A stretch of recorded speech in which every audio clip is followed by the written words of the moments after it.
Com mudanças no calendário, o Supremo Tribunal Federal retoma hoje, como dissemos, às 14h, o julgamento de Jair Bolsonaro e outros 7 aliados por tentativa de golpe. A sessão será reaberta com voto da ministra Carmen Lúcia. Ontem, Luiz Fux falou por muitas e muitas horas, divergiu do relator do caso, o ministro Alexandre de Moraes, e também de Flávio Dino, defendeu a absolvição de Jair Bolsonaro e mais 5 réus por todos os crimes e votou pela condenação de Mauro Cid e Walter Braga Neto por tentativa de abolição violenta do Estado de Direito. O voto de Luiz Fux foi o mais longo da história do STF. João Pedro Melo, 429 páginas de voto e com muitas citações, né? Bom dia para você. Exatamente. Bom dia, Carlinha. Bom dia a todos que estão nos acompanhando. Foram 420 poucas páginas, do voto do ministro Luiz Fux. 4 pausas de 10 minutos, uma pausa de 2 horas para o almoço e muito sono, viu? A gente que estava acompanhando ali na sala da primeira turma viu, por exemplo, o Procurador-Geral da República em diversos momentos, Paulo Gonet, pegar no sono no voto ali de Luiz Fux, estava dando aquela cochilada e depois, obviamente, prestando atenção, fazendo anotações. Votos que já foram dados, então, 2-1 pela condenação dos réus da cúpula da suposta trama golpista, isso na primeira turma, e hoje a sessão vai ser retomada às 14h com o voto da ministra Carmen Lúcia.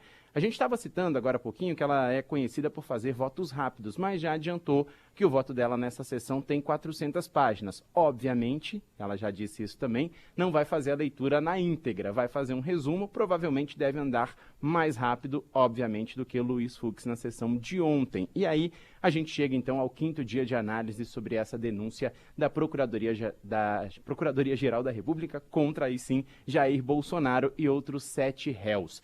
O voto da ministra Carmen Lúcia deve ser, de fato, rápido, como a gente falou, em relação ao voto de Luiz Fux, mas mais demorado, por exemplo, que o de Flávio Dino, que durou ali na faixa de 1 hora. Se tudo seguir como esperado, hoje a gente vai ter o voto de Carmen Lúcia e de Cristiano Zanin. Encerramos, então, o voto dos ministros com o presidente da turma. E amanhã, como a gente já vinha falando desde o início da semana, teremos a sessão dedicada à dosimetria. O que seria isso? Definição das penas daqueles que forem, de fato, condenados. Expectativa é de que a ministra inclua ainda nesse voto alguns recados ao colega Luiz Fux, diante dele ter abraçado teses das defesas dos réus, e ontem também a gente estava ali observando na sessão da primeira turma que ela fazia anotações ao longo de todo o voto de Fux. Inclusive foram várias páginas que Carmen Lúcia anotou ali para provavelmente fazer alguma alteração no voto dela. Bom, também ontem, o que a gente teve? O ministro Alexandre de Moraes, relator desse processo, autorizando que Jair Bolsonaro faça um procedimento médico no próximo domingo. Ele vai retirar algumas lesões de pele no Hospital DF-Star, que fica aqui na área central de Brasília, e Moraes disse que esse traslado entre a casa de Bolsonaro, onde ele cumpre a prisão domiciliar, e o hospital deve ser feito com escolta da Polícia Penal aqui do Distrito Federal e que ele deve ficar na unidade de saúde somente para o atendimento. Não há necessidade de internação, segundo os advogados, então depois do procedimento, Jair Bolsonaro será liberado para voltar para casa. Além disso, Moraes determinou que Bolsonaro apresente um atestado que comprove a data e também os horários desse atendimento, e a gente lembra que Bolsonaro segue em prisão domiciliar e Moraes determinou que ele mantenha o cumprimento das demais medidas cautelares impostas. O que seria isso? Uso de tornozeleira eletrônica, inspeção obrigatória dos veículos que entram e saem da casa dele, e tudo isso, então, a gente vai seguir acompanhando. Ainda sobre o julgamento de ontem, a gente teve, então, o tenente-coronel Mauro Cid e o general Braga Neto, já condenados por participação nessa tentativa de golpe de Estado, isso diante do voto que foi dado pelo ministro Luiz Fux. Foi um dos votos mais longos, voto diferente também do que era a expectativa, mas a gente já sabia que ele não concordaria em 100% com o relator, que no caso é o ministro Alexandre de Moraes. O voto mais longo ou mais demorado? Era o que a gente estava discutindo aqui fora do ar, né? Mais no número de não páginas, se o parâmetro é o número de páginas, é o voto mais longo, e aí o JP está dizendo que a ministra Carmen Lúcia também produziu um voto de 400 páginas. Mas não vai ler a íntegra, então, né? Pelo que o JP falou. O Fux leu a íntegra, pelo jeito, né? Os votos de... O Joaquim Barbosa votou por 13 horas no julgamento do Mensalão, mas ele lê de uma maneira mais cadenciada, então era um voto mais curto.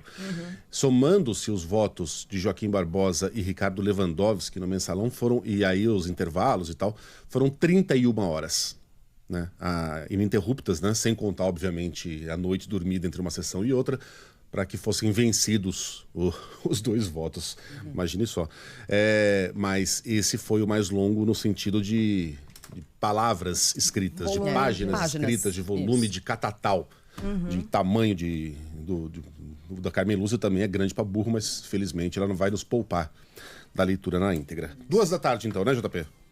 Exatamente, 2 horas da tarde, sessão retomada na primeira turma e detalhe interessante, viu? A gente estava ontem observando como que seria essa sessão, se de fato eles iam retomar logo cedo para adiantar, né, essa situação, mas de fato ficou para as 2 horas. A inspeção do prédio do Supremo Tribunal Federal, que é feita todos os dias, começa ao meio-dia e a imprensa vai poder entrar lá na sala da primeira turma a partir de 12h45.